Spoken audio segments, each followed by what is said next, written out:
thank you for watching this week. I want to say thank you for all of you who are writing in and commenting on things. I read all of your testimonies and all of your comments, and I'm so grateful for them. It helps me see what's going on in your life and how the podcasts are helping you, different books that you've read and different podcasts and articles you've read that are helping you with all types of issues, from emotional healing to financial situations.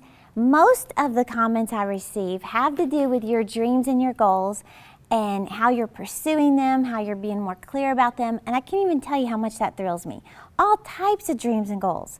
But you know what's interesting? I would say probably the second most commented podcast articles, CD teachings that I receive is on the topic of soul ties. I have stacks and stacks of testimonies, comments, questions on that topic of soul ties. And I just wanted to let you know that yesterday I was at home working on my book on soul ties, and I finished it. I finished the manuscript yesterday, and I'm so excited about it because I know it's going to answer a lot of those questions, help you get over that breakup, how to help you just build yourself up in the Word, get a vision for your life again, what to do, in that midnight hour when you're hurting. It's going to be good. It's even got some controversial things like the consequences of casual sex, things like that. I think you'll find pretty interesting. But I'm excited about the new book. It's not out yet, but be looking for it on the website, okay? And then also I wanted to let you know that this month of March, I will be going to France. France is the mission field that God's called this ministry to. And I will be preaching in another new city. The Lord told me that I will preach in 20 cities by the year 2020. And He just told me that in the year 2010. So every year, God keeps opening up new doors to reach more cities in France. Remember, less than 2% of the French people are considered Christian. Less than 2%. So we have a lot of work to do in the nation of France. A lot of work. They say 80% have never seen or owned a Bible. So we're going to be preaching in the month of March in Nice, Toulon, and Paris. So thank you, Jesus. Another city's opened up, and I want to say thank you to you because you're helping make all this possible, and I am so grateful for you. So, it's interesting.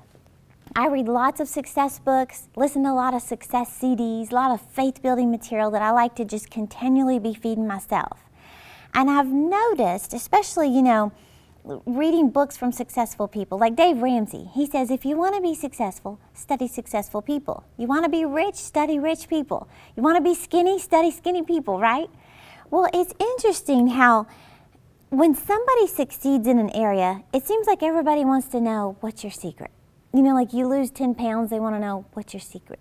You get out of debt, they want to know what's your secret. Or you succeed in there, you make an amazing cake or pie and everybody wants to know what's your secret, which no one's ever asked me that. But people always want to know what the secret is. Well, I have discovered a secret among successful people, the ones I read about, the ones I personally know. They all practice a secret that has enabled them to live their dreams. Did you hear me? They all practice a secret that has enabled them to live their dreams, to realize their dreams, and actually achieve them. The secret that all the successful people I study practice is simply the art of visualization. What is visualization? It's literally visualizing your future. It's seeing the invisible, or you could say it's seeing what other people don't see. Some people call it seeing with the eye of faith. You have physical eyes, but you have spiritual eyes too. And you see with the eye of faith. I'm absolutely convinced that in order to have something, you have to see yourself having it first. Before you can do something, you have to see yourself doing it first. So, even people, professional athletes, musicians, Olympians, business owners, ministers, these people who, that I've studied and read about, they all practice this art of visualization. So I want to challenge you to do the same thing, to begin seeing beyond where you're at today. It's like even the legendary golfer Jack Nicklaus. He said, before I ever hit a shot, even in practice, before I ever hit a shot, I have a very sharp, in-focus picture of it in my head first. Even in practice, before he even swings that club, he visualizes the outcome. They've done this with people in basketball. They've done this with Olympic gymnasts, had them visualize their performance from beginning to end, and in most cases, they actually do exactly what they visualize. It's amazing how your spirit will go to work to produce the things that you put before your eyes, the things you put in your spirit. So I want to challenge you to do that, to see something. You know, that's what prompted me to write this book, or come out with this notebook called Imagine 5 years from now. The reason I want you to imagine 5 years from now is because you're acting as if it really were 5 years from now. Whatever that year is, you put that year on paper, put it in your head, and imagine your age 5 years from now. Now what you do is you write, even if it's one dream, one goal, you write it down and you act as if it already happened. This basically comes from Mark 11:23 and 24.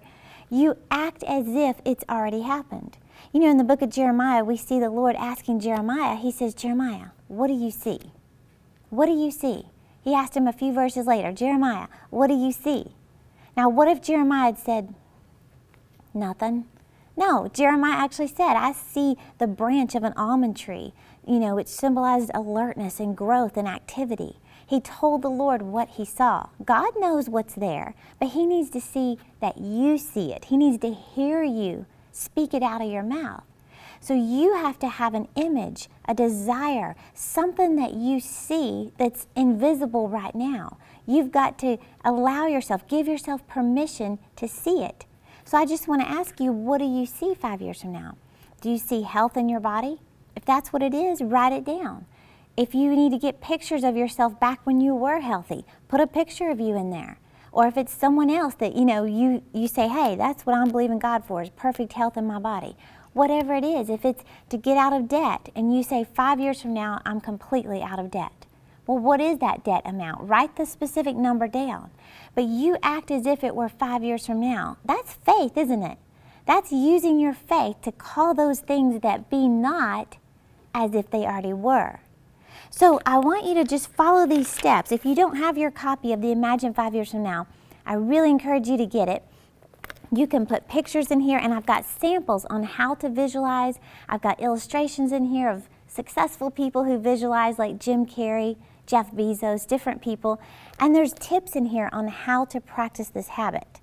But I want you, number one, to be clear on what you want. Even if it's one thing, if it's a car, if it's a house, if it's a job, if it's health in your body, whatever it is, if it's 5 years from now, I've saved $10,000.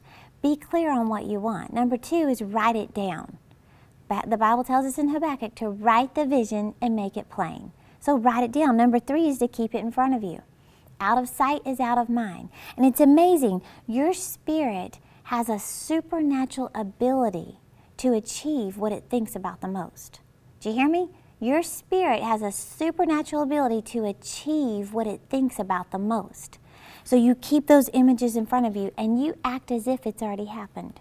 You act as if it's already happened. What does that mean? You, after you've written it down and you've done the homework, you begin praising God and thanking Him. You know, I read a successful book the other day, which I told you I love to read success books. This one just happens to be called The Holy Bible. And it said in Genesis 11:6, it says, nothing you have imagined you can do will be impossible for you. So you just have to imagine it. You have to take the time to think. Give yourself permission to dream. Nothing you have imagined you can do will be impossible for you. Thank you for watching, and I'll see you next week.